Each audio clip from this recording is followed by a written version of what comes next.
talking about, when you go down to these things, you get pulled in different directions with the media and all the other stuff that goes on. Yep. How much does it help to have a guy like Jalen as your star guy going there? Doesn't seem to really care about that stuff too much. It's great because he's going to get pulled at the most, and he's been really good at managing his time, saying yes and making sure he says no to some things too, because it's impossible for anybody, especially with the demands that are placed upon him to do everything. I was just wondering if there's a material difference starting game one away as opposed to starting it at the home in terms of your preparation or even your approach. No, I mean it's the same. Just being aware of going into an environment where the opposing team's going to generate a lot of energy. Our crowd is one of the best, if not the best, in the league, and the energy that we get from playing here at Madison Square Garden is unbelievable.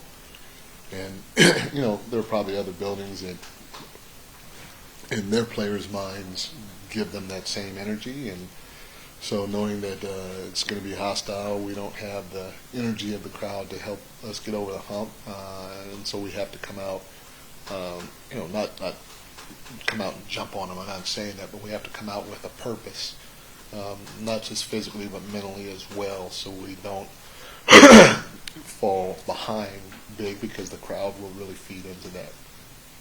I was just curious with Mitch whether he's cleared for contact, or you expect him to be able to play, or what are you still waiting on in terms of clearances? I'm just waiting on the medical staff. He just did individual work today, so I'm waiting on the medical staff to let me know what the next step is.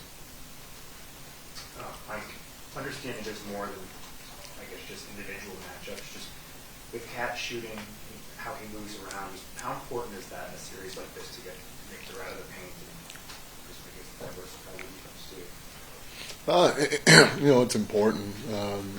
I imagine Wemby won't guard him as much. They put a small on Cat quite a bit, and either way, whether Wemby's on him or Small's on him, we always want to try to move Cat around, and hopefully we'll be able to do that against San Antonio. They're a really, really good defensive team. They got great size in the guard spot, and so it makes it a little difficult, but we can't give them the same dose every time down the floor. Rich, quickly following up on his, would you say what Mitch did today was the same as yesterday, just about what level of participation? It was, I ain't gonna lie, I did not even watch what he did yesterday. I didn't watch what he did today, but he worked individually with with Mark Bryant. I don't know how much of an advantage is or just a benefit to you, but just that you've gone through this process before being in the finals and know what to expect, and you can pass on to maybe your players. Yeah, I mean, the one thing is, I don't think I'll get overwhelmed by the amount of people that are involved, not just from a media standpoint, but the NBA has all of their employees there and their entire families there throughout the whole roster and organization, and a lot of employees are there, and so just the magnitude of it, being through it. It's my seventh time now being in the finals. It won't be overwhelming, but we have other guys that have been there before. Dylan Jones was just there last year. Mikal was there before. Jordan Clarkson was there before. I'm sure I'm probably missing a couple of guys, but there are other guys that have been there too that are kind of trying to let their teammates and other people in the organization know what it's like. Mike, you've been high on Landry from the start since you got here. That was long before he became a local folk hero. What was it about him that caught your attention at the beginning, and how good do you feel for him, the fact that obviously he's a guy that Knicks fans have really got into? Man, I'm so happy for him. It's exciting to see, because we got a lot of good human beings on this roster, and that's what makes this really fun. Again, it's a shout out to Leon and his crew putting that together. Not just the players, but the type of people. And so when you see a guy like him get rewarded the hard way. You just, like, when I think about it, it just makes me giddy inside. Wonderful family, comes from a wonderful family. Girlfriend Cammie's great. Give her a little shout out. She's a real estate agent in New York, so if you guys need one, go ahead. And the USD grad, University of San Diego Torero grad. But he works hard, and when you watch him, everybody thinks about his shooting, which is obviously he's a high level shooter. But when you watch him defensively, he works extremely hard.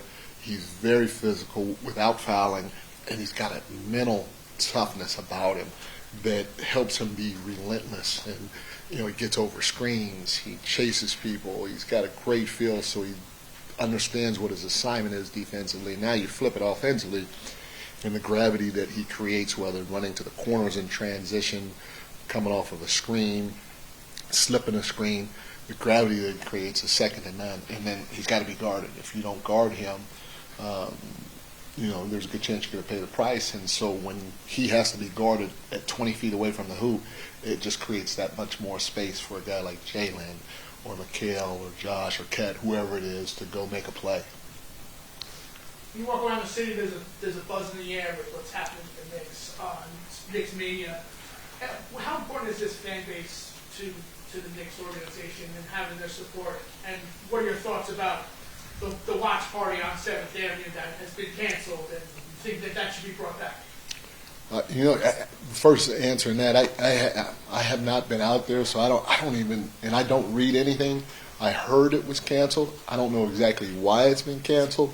Obviously, as a coach, and I'm speaking selfishly, I love the NYPD and all that, and the job that they do is tough. But man, our fans are fantastic, and I would vote to say they deserve to celebrate how they want to celebrate, But again, I'm not walking that beat like those guys. That's real life. That's a real life job, But hopefully they can find something to where they can let the fans, enjoy the moment, because, like I said, our fans are second to none, and to be able to, do something in this city that unites the city or connects the city in all facets, in all walks of life, is just, it's an unbelievable feeling because of the people. Just when Landry was in here, he was speaking about the selflessness of the bench. Guys are truly happy for each other's successes, even if it comes, I guess, at the expense of their opportunity in a specific game. Just what have you kind of seen about the selflessness of that group, and what does that mean to the team? No, it's huge. I mean, we could start with Landry. He played 2 or 3 great games against Philly, and OG comes back, and I say to Landry right before the game, "You're probably not going to play tonight." He says, "Don't worry about it. I'll be ready." And we needed him. Jose, the same thing. He was, at the end of the season, he was out the lineup. Then we threw him in and against Atlanta. Then he was in the lineup. And then he was out the lineup. I took him out in Cleveland. Then but he still stayed the same. You watch him on the bench. He's up. He's cheering. He's talking to the guys. He's in the huddle. Mitch, sometimes he plays 20 to 25 minutes. Sometimes he plays 13 to 15 minutes. No matter what, he's still in it. So you see it time and time. And same with Jordan Clarkson.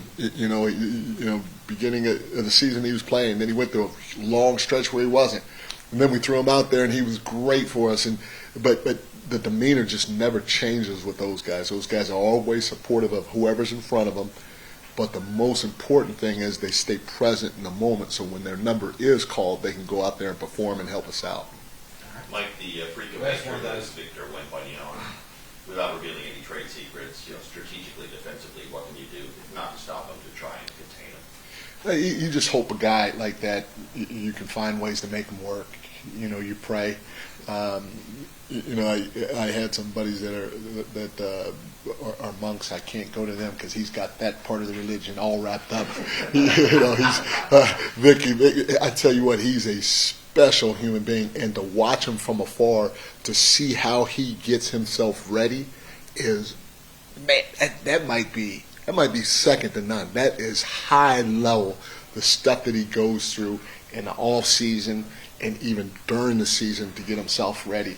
I've never, and I've been in the league, my first year was 1992. I've never seen a guy that young prepare himself and go through all the stuff, whether it's, going on a religious retreat, going on a basketball retreat, going on a personal retreat, whatever it is. I've never seen a guy do that type of stuff at that age and have success. And so, again, at his size and his talent and his ability, man, you got to hope he misses some, but you got to keep mixing things up so you can keep him trying to guess. He's got a great feel, so it's going to be hard, but you keep him trying to guess and try to make him work during the process.